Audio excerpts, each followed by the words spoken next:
తెలంగాణ రాష్ట్రంలో దళితులు, మాదిగలు, వికలాంగులు, వృద్ధులు, నిరుపేదలు, దీర్ఘకాలిక వ్యాధులతో బాధపడుతున్న పేదలు, చేయూత పింఛన్దారులు ఏళ్ల తరబడి మోసపోతూనే ఉన్నారు.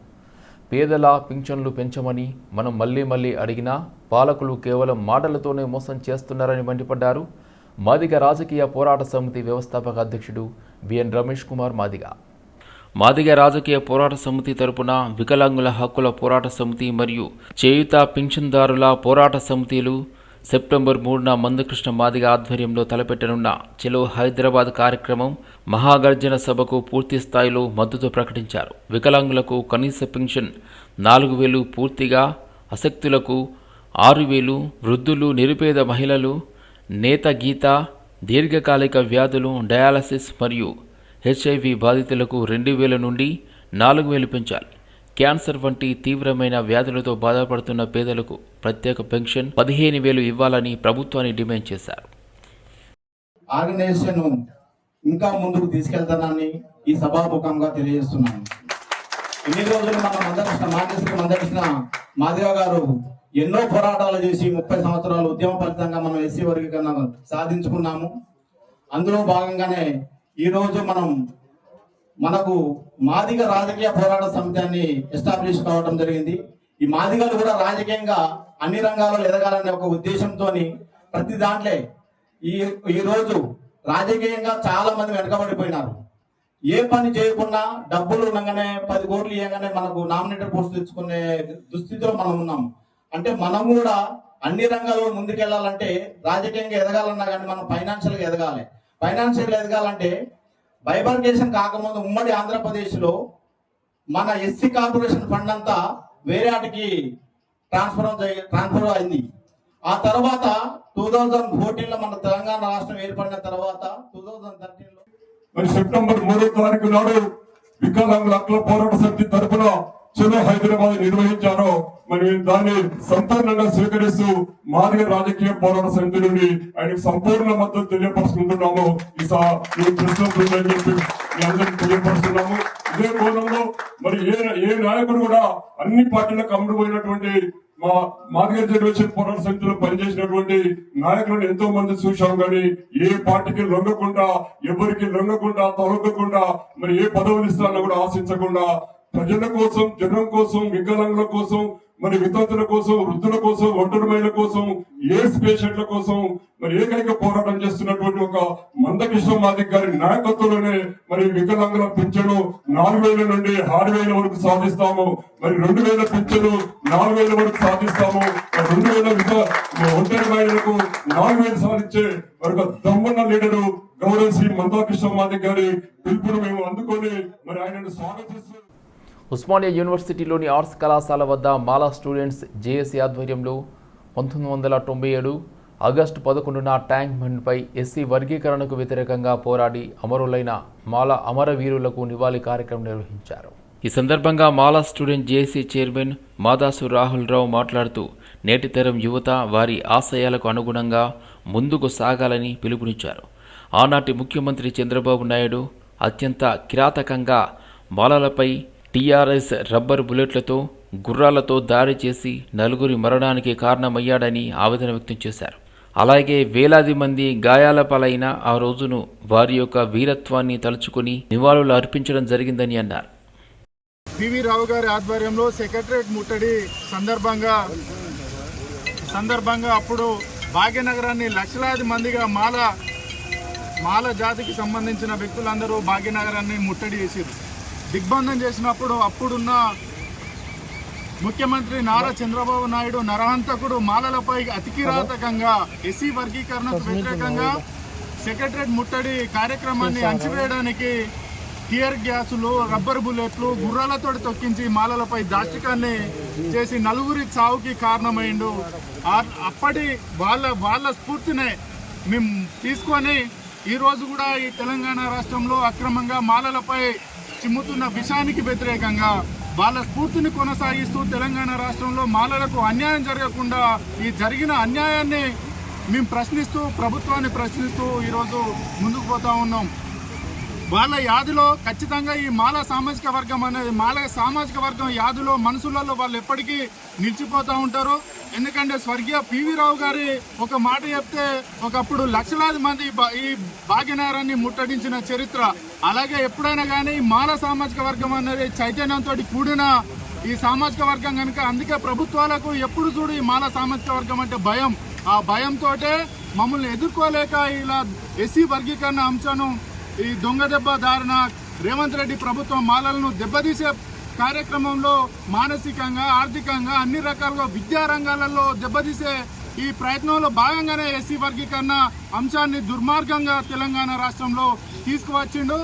దానికి వ్యతిరేకంగా ఈ అమరవీరుల యొక్క స్ఫూర్తిని తీసుకొని ఇప్పుడు కూడా అప్పుడు 2004లో ఎలా అయితే ఎస్సీ వర్గీకరణ అంశం అనేది రద్దయిందో వాళ్ళ స్ఫూర్తిని తీసుకొని ఈ రోజు కూడా ఈ ఎస్సీ వర్గీకరణ అంశం రద్దయ్యేంత వరకు ఆ స్ఫూర్తితోటి పోరాడతామని, అలాగే చిలుకూరు మండలం నక్కలవారి వద్ద ఉన్న దళితుల భూములను దళితులకే చెందాలని నారాయణ డిమాండ్ చేశారు. ఆ భూములను పరిశీలించారు సిపిఐ జాతీయ కార్యదర్శి కామ్రేడ్ కె నారాయణ. ఈ కార్యక్రమంలో సిపిఐ జిల్లా కార్యవర్గ సభ్యులు సిహెచ్ ప్రభాకర్, గూడూరు నియోజకవర్గ కార్యదర్శి శశికుమార్, ఏఐటియుసి నియోజకవర్గ అధ్యక్ష కార్యదర్శులు సివిఆర్ కుమార్, కె నారాయణ, చిలుకూరు మండల కార్యదర్శి జి రమేష్, ఏఐవైఎఫ్ నాయకులు సునీల్, హరీష్ తదితరులు పాల్గొన్నారు. ప్రభుత్వం మారగానే స్థానికంగా టీడీపీకి చెందిన వారమని ఈ భూములు మాకు కావాలి, మీకు కూడా 10 సెంట్ల భూమి ఇస్తామని చెప్పి ట్రాక్టర్లు పెట్టి దున్నించి హద్దులు ఏర్పాటు చేస్తున్నారు. 60 సంవత్సరాలుగా మిగులు భూములు వ్యవసాయం చేసుకుంటున్న స్థానిక మాదిగలకు సాగు హక్కు కూడా నమోదు చేయబడింది. అయినా అధికార దర్పంతో దౌర్జన్యం చేసే వారిపై చర్యలు తీసుకోవాలని ప్రభుత్వాన్ని నారాయణ డిమాండ్ చేశారు. చిలుకూరు మండలం నక్కలవారి కండ్రిగా ఇది మిగులు భూములు, దాదాపుగా 120 ఎకరాల మిగులు భూములు. దానిలో 68 ఎకరాల దాకా ఎస్సీస్ ఇక్కడున్నటువంటి రైతు పనులు చేసుకుంటున్నారు. ఎస్సీస్ దళితులు కలిసి దాదాపు 40-50 ఏళ్లుగా ఈ భూములను సాగు చేసుకుంటున్నారు. ఇప్పుడు టీడీపీ ప్రభుత్వం వచ్చినాక ఈ టీడీపీ ప్రభుత్వం వచ్చి ఇవన్నీ దున్ని ఇవన్నీ మీకంతా తలా 10 సెంట్లు ఇస్తాం, మీకంతా మేము తీసుకుంటామని చెప్పేసి దౌర్జన్యం చేస్తున్నాం. వాళ్ళకే సంబంధం, మళ్ళీ రెవెన్యూ డిపార్ట్మెంట్ వల్ల ఎంఆర్ఓ వచ్చారా, ఆర్డీఓ వచ్చారా, వాళ్ళకే సంబంధం దానికి ఇది చట్టవిరుద్ధంగా దున్ని వాళ్ళు మొత్తం అరెస్ట్ చేయమని కోరుతా ఉన్నాం. అందులో దళిత భూములు లాక్కోవడానికి వాళ్ళకే హక్కు ఇచ్చారు. ఒక్క అడుగు కూడా పెట్టడానికి వీల్లేదు. కమ్యూనిస్ట్ పార్టీ నిలబడుతుంది. సాగు రాసినంత పత్రాల్లో ఉంది, ఎంజాయ్మెంట్ రైట్ ఉంది, భూమి హక్కు వినియోగం ఉండేటువంటి హక్కు ఉంది. అందులో దళితకి ఇవ్వాల్సిన ఉన్నటువంటి అనుభవిస్తున్న భూమిని లాక్కొని మీకు 10 సెంట్లు ఇస్తామని చెప్పేసి అంటే మా భూములు లాక్కొని మాకు దానం ఇస్తావా? ఎంత పొగరాయ మీకు అసలు? ఎవరు దీని సంగతి తేల్సి వస్తుంది. దీన్ని అంగీకరించే ప్రసక్తి లేదు. ఈసారి వాళ్ళు దుండానికి వస్తే మొత్తం వాళ్ళు పెట్టి కట్టేయండి.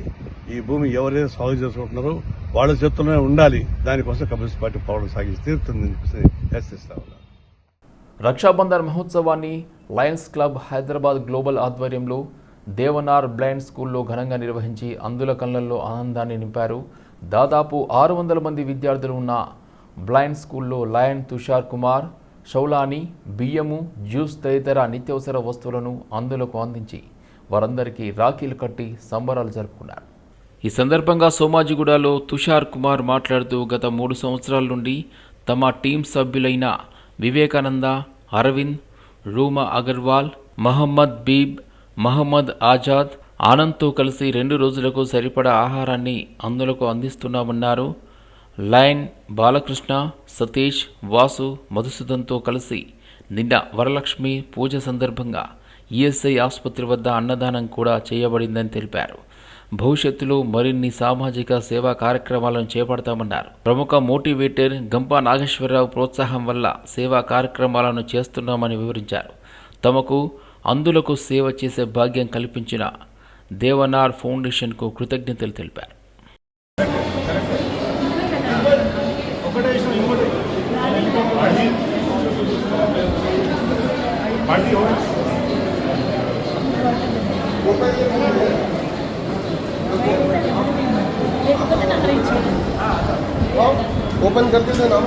Sawlani, president Lions club of Hyderabad global, ఈ రోజు మనం రక్షాబంధన్ చేస్తున్నాం Devanath school for the blind తో బేగంపేట్.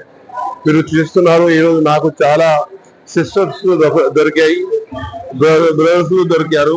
ఇది మన టీము వివేకానంద్ జీ, అరవింద్ సార్, రోమా అగర్వాల్, మొహమ్మద్ అజర్, మొహమ్మద్ హబీబ్, మొహమ్మద్ మజర్, ఆనంద్, అందరూ వచ్చారు. ఈ రోజు వాళ్ళు పండుగ వదిలి ఇక్కడ అందరితో కలిసి మనం చేస్తే మరి చాలా మంచిగా కనిపిస్తుంది. We are feeling so much happy, so much of life. Thank you for the Devanar foundation. వాళ్ళు మనకి ఇది ఆపర్చునిటీ ఇచ్చారు. ఇది వచ్చి మనం ఇది ఇక్కడ చేస్తే ఎట్లా అవుతుందంటే వాళ్ళకి సర్వ్ చేయడం. ఈ రోజు మనం గ్రోసరీ సప్లై చేసినాం వాళ్ళకి. సో రైస్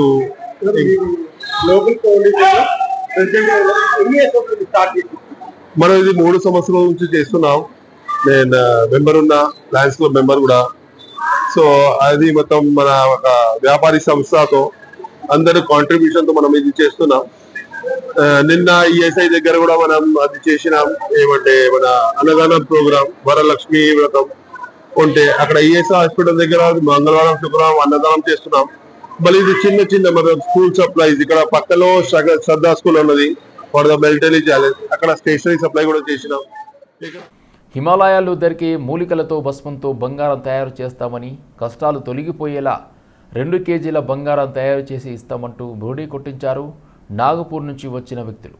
స్వామీజీల వేషధారణలతో బంజారా హిల్స్కి చెందిన గోపాల్ సింగ్ అనే వ్యక్తికి టోకరా వేశారు.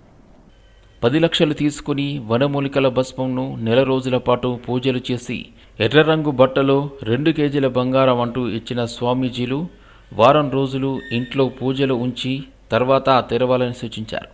అనుమానంతో 5 రోజుల తర్వాత తెరిచి చూడగా బంగారం రంగుతో ఇనుప ముక్కలు కనిపించాయని, దీంతో బాధితుడి ఫిర్యాదుతో కేసు నమోదు చేశారు బంజారాహిల్స్ పోలీసులు.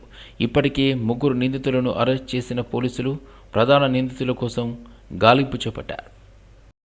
మాకు ఇక్కడ దారిలో ఎమ్మెల్యే కాలనీ 12 రోడ్ నెంబర్ 12 అక్కడ ఏసుకురిస్తూ ఆఫీస్ దగ్గర కలిసి మాకు నచ్చజెప్పి గిట్ట సంగతి మాకు వనమూలు తీసుకొని మీ అదృష్టం బాగలేదు, గరీబులు ఉన్నారు, మీరు ఈ కొన్ని మందులు చెప్తాము, ఆ మందుల ద్వారా మీకు మీ పేరు మీద బంగారం వెళ్తుంది, అది ఇస్తే ఆ పండుగ తీసుకున్నాం, మీరు చెప్పిన పండుగలు తెచ్చుకుంటే కొన్ని తక్కువలే ఉంటాయని నమ్మించి తర్వాత మాకు కనీసముగా 5,70,000 వరకు మోసం చేసి దాని ద్వారా బంగారం తీసి పోలీసు అరెస్ట్ చేసి. ఎవరెవరు అరెస్ట్ చేశారు? అరెస్ట్ ఆయన సాగరు, ఇంకా సాగరు, సుధీర్ సాగర్ అని ఇద్దరు వాళ్ళను బయట రాసిన వాళ్ళని ఇప్పుడు ఇవాళ ఎవరు పట్టుకొచ్చారు మీరు? ఇవాళ మహేష్ అనే ఆయనని పట్టుకొచ్చారు. ఆయనకు అరెస్ట్ చేస్తారు. అంతే మా డబ్బులు మా అట్లా మోసగిద్ది మా డబ్బులు మాకు ఇప్పించాలని మేము మనకి చేస్తున్నాం. అసలైన ఎసైన చేప ఆయన కొట్టుకొని మా డబ్బులు మాకు ఇంకోరు పోలీసులు ఏమంటారు? పోలీసు వాళ్ళు మీ డబ్బులు ఇప్పుడు వస్తాయి, మొత్తం మీద వస్తాయి, బాధపడకూడని పోలీసు వాళ్ళు చెప్తారు, నమ్మకం చెప్తారు. మాకు ఏది కాకుండా హైదరాబాద్లోని కేపీహెచ్బీ పోలీస్ స్టేషన్ పరిధిలో విషాద ఘటన చోటు చేసుకుంది. ఇంటి ఆవరణలో స్నేహితులతో కలిసి షటిల్ ఆడుతున్న 14 ఏళ్ల బాలుడు అకస్మాత్తుగా విద్యుత్ షాక్తో ప్రాణాలు వదిలాడు. షటిల్ కాక్ ఇంటిని ఆనుకుని ఉన్న ట్రాన్స్ఫార్మర్పై పడింది. దాన్ని తీసుకునేందుకు చేతిలో ఉన్న బ్యాడ్మింటన్ ర్యాకెట్తో ప్రయత్నించగా కరెంట్ షాక్ కొట్టింది. వెంటనే కుప్పకూలిపోయాడు. వెంటనే కుటుంబ సభ్యులు బాలుడిని సమీపంలోని ఆసుపత్రికి తరలించారు. అప్పటికే బాలుడు మృతి చెందినట్లు వైద్యులు చెప్పడంతో కుటుంబంలో విషాద ఛాయలు అలుముకున్నాయి. సమాచారం అందుకున్న కేపీహెచ్బీ పోలీసులు సంఘటనా స్థలానికి చేరుకొని మృతదేహాన్ని పోస్టుమార్టం కోసం ప్రభుత్వ ఆసుపత్రికి తరలించారు. కేసు నమోదు చేసుకుని దర్యాప్తు చేస్తున్నారు.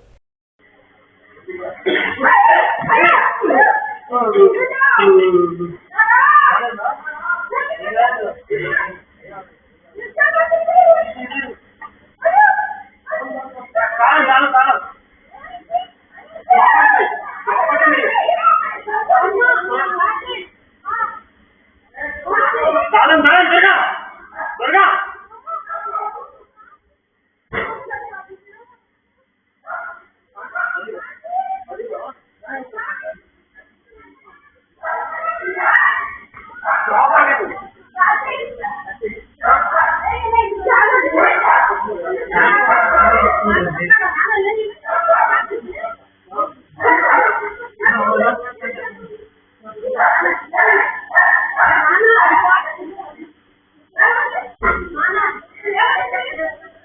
అంతర్రాష్ట్ర దొంగల ముఠాను అరెస్ట్ చేశారు సుల్తాన్ బజార్ పోలీసులు. 6గురిని అరెస్ట్ చేసి రిమాండ్కు తరలించారు.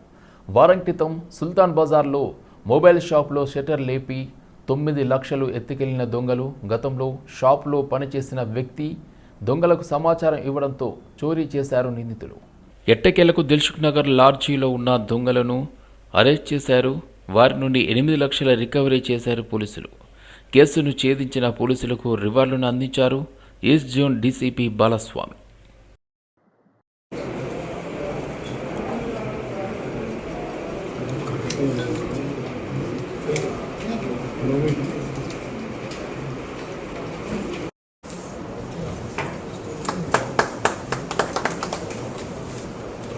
రామ్ సింగ్